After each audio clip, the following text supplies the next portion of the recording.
একজন রিকশাওয়ালার ছেলে 30 বছর পড়ার পরে তাকে 44% জন্য কম্পিটিশন করতে হয়, আর একজন হচ্ছে সে কোটা দিয়ে ঢুকে যাবে, এটা তো বৈষম্যমূলক। আপনি এখানে অনগ্রসর জাতি কোটা সুবিধা কিভাবে পাচ্ছে, যেখানে একজন রিকশাওয়ালা সুবিধা পাচ্ছে না, একজন কৃষকের বাচ্চা সুবিধা পাচ্ছে না, যেখানে দক্ষিণাঞ্চলের বন্যায় ভেসে যাওয়া মানুষেরা সুবিধা পাচ্ছে না, উত্তরের দারিদ্রতাপূর্ণ মানুষ সুবিধা পাচ্ছে না। এই বৈষম্যমূলক একটা কোটা। আচ্ছা, আমাদের আন্দোলন কতদিন চলবে সেই ব্যাপারে বলবো যে আমাদের দাবি যতদিনে পূরণ না হবে আমাদের আন্দোলন ততদিনে চলবে। আর আমাদের পরবর্তী পদক্ষেপগুলো কি কি হবে সেটা আমরা এখনো ওইভাবে সিদ্ধান্ত গ্রহণ করা হয়নি। আমাদের সমন্বয়ক হিসেবে যারা থাকবেন সবাই মিলে সিদ্ধান্ত নিয়ে পরবর্তীতে জানানো হবে। মুক্তিযোদ্ধারা মাসিক ভাতা পাচ্ছে, তারা ট্যাক্সের সুবিধা পাচ্ছে, তাদের জন্য মুক্তিযোদ্ধা কল্যাণ ট্রাস্ট করা হয়েছে, তাদের সন্তান নাতি নাতনিরা কলেজ বিশ্ববিদ্যালয়ে কোটার মাধ্যমে ভর্তি হওয়ার সুযোগ পাচ্ছে। এ পর্যন্ত কি এনাফ ছিল না? আমি তো সেগুলো নিয়ে কোনো কথা বলিনি, কিন্তু যখন গরিবের পেটে লাথি মারার জায়গাটা এসে লাথিটা মারা হয়েছে তখন আমাকে অবশ্যই কথা বলতে হবে। আনোয়ারুল ইসলাম ভাই বললো যে আমরা বৈষম্য কি এটা বুঝতে ভুল করছি, কোটা আসলে বৈষম্য দূর করার জন্যই রাখা হয়। আমার প্রশ্ন, আমাদের যে বর্তমান কোটা সিস্টেম সেই কোটা সিস্টেম অনুসারে পোষ্য কোটা, জেলা কোটা, মুক্তিযোদ্ধা কোটা, এই কোটাগুলো দিয়ে আপনারা কোন ধরনের বৈষম্য দূর করছেন, তার থেকে কোন বৈষম্য দূর করছেন আমাকে একটু এটা বলে যাবেন। কোন ষড়যন্ত্র আছে কিনা এই ব্যাপারে আমি বলছি যে আমাদের আন্দোলনের সাথে একজন ঝালমুড়িওয়ালাও সংহতি প্রকাশ করছে। বাংলাদেশের শিক্ষার্থীরা না, শুধু সাধারণ মানুষ থেকে সবাই বুঝছে যে এটা ঠিক হচ্ছে না, তাদের জন্য এটা সমস্যা হচ্ছে, তাদের পেটে আজকে লাথি পড়ছে। আমি 20 বছর পড়ার পরে আমার 20টা বছর নষ্ট হয়ে যাবে, আমি চাকরি পাবো না, এটা বোঝার জন্য মিনিমাম একটা যেটা লাগে মেধা সেটা সবই আছে। এখানে কোনো ষড়যন্ত্রের, আমার চাকরির জন্য আরেকজন কেন ষড়যন্ত্র করবে, এটা ষড়যন্ত্র করার কোনো বিষয় না। আর দ্বিতীয়ত আমরা আমি কি একটু প্রশ্ন করতে পারি?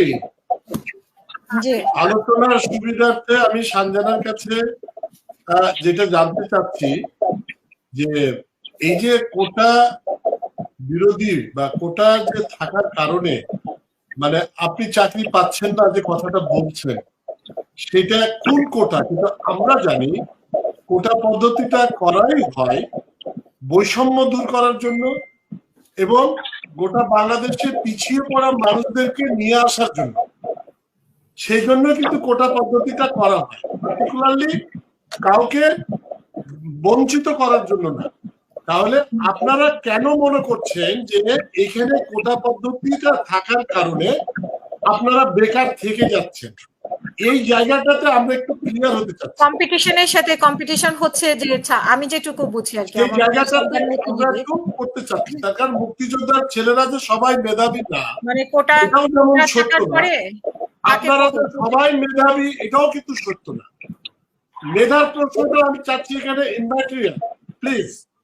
আমরা শুধু জানতে চাচ্ছি, এর জন্য জাতি উপকৃত হবে, সরকার আপনাদের এই ব্যাপারগুলা অত্যন্ত গুরুত্ব সহকারে নিবে যে মুক্তিযোদ্ধা কোটা 30% থাকার কারণে আপনাদের চাকরি হচ্ছে না বা আপনারা সবাই বেকার থাকছেন।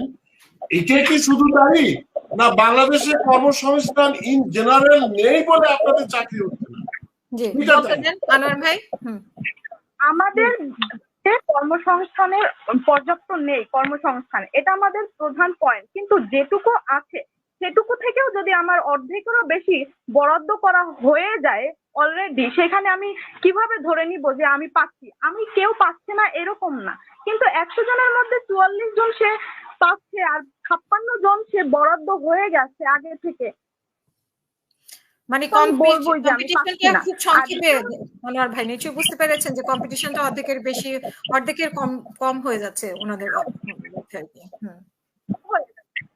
এটা তো উনি যেটা বললেন যে কোটা হচ্ছে এগিয়ে নিয়ে আসার জন্য করা হয়, অনগ্রসর জাতির জন্য। হ্যাঁ, আমাদেরও এটাই পয়েন্ট, আমাদের দাবিটাও এটাই যে আমরা অযৌক্তিক এবং বৈষম্যমূলক কোটার বিরুদ্ধে।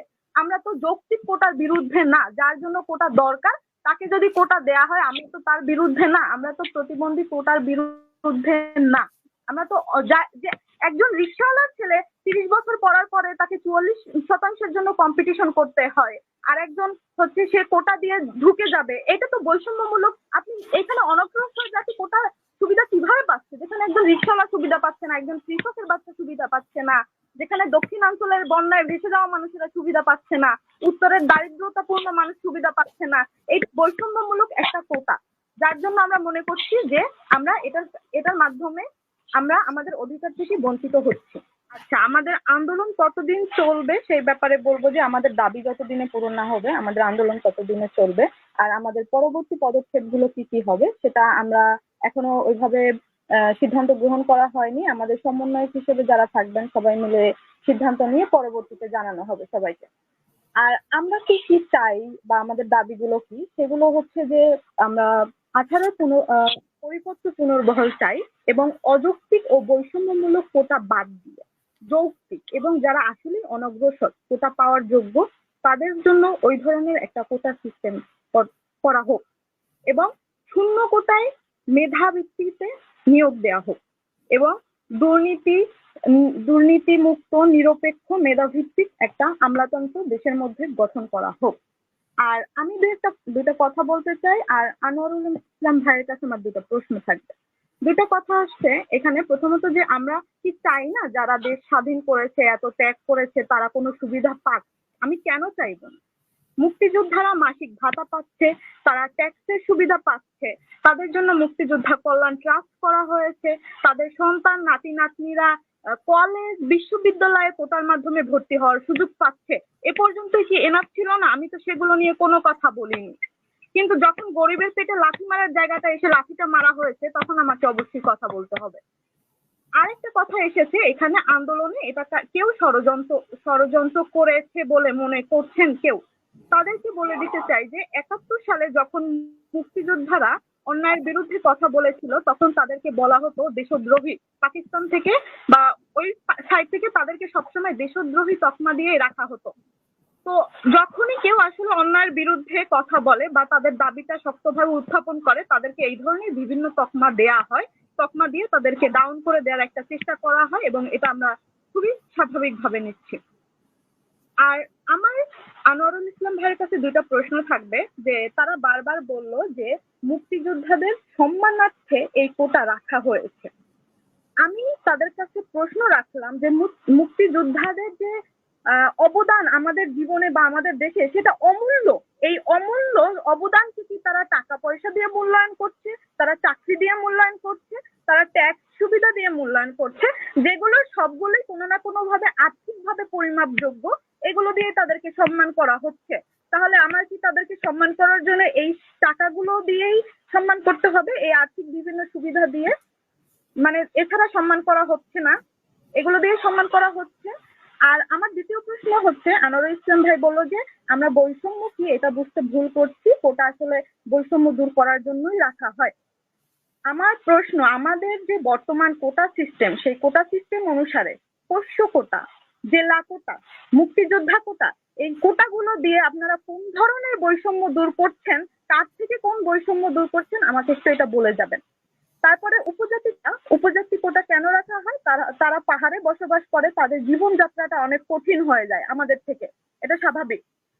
আমার এখানে একটা প্রশ্ন, আমি উপজাতি কোটার কোনোভাবেই বিরুদ্ধে নেই, এটা রাখা উচিত, তারা আসলে অনগ্রসর গোষ্ঠী। আমার প্রশ্ন হচ্ছে পাহাড়ে তাহলে যে বাঙালিরা বসবাস করে তাদের জীবনযাত্রা কি আলাদা হয়? এটা কি কোনো বৈষম্য না? তাদের জন্য কি পাহাড় কি সমতল হয়ে যায়? তারা কি সমতলে চাষ করে আমার মতো? আমার এই প্রশ্নগুলো রইল আপনাদের কাছে।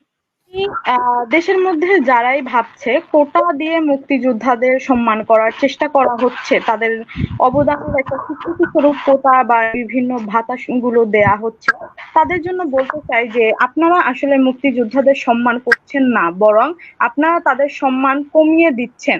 একটা জিনিস মনে রাখবেন, যে কোনো জিনিস যখন সেটা অমূল্য, সেটার মূল্য যদি দেয়া হয়, সেটা যদি মূল্য দিয়ে আর্থিকভাবে মূল্যায়ন করা হয় তখন সেটা তার মূল্য হারায়। এটা মনে রাখবেন আপনারা।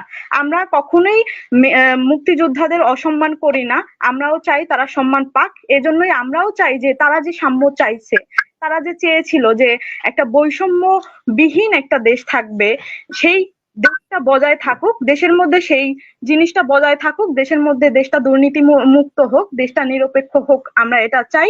এবং আমরা চাই আমাদের দেশের মেধা দেশে থাকুক, মেধাবীদের যাতে দেশের বাইরে যেতে না হয়। এবং আমাদের আন্দোলন বা আমাদের দাবিটা কোটার বিরুদ্ধে না, আমাদের দাবি ছিল যে আমরা অযৌক্তিক এবং বৈষম্যমূলক কোটার বিরুদ্ধে। কোটা রাখা হোক, কিন্তু কোটা যারা আসলেই পাওয়ার যোগ্য অনগ্রসর তাদেরকে দেয়া হোক, এরকমের একটা সিস্টেম আনা হোক।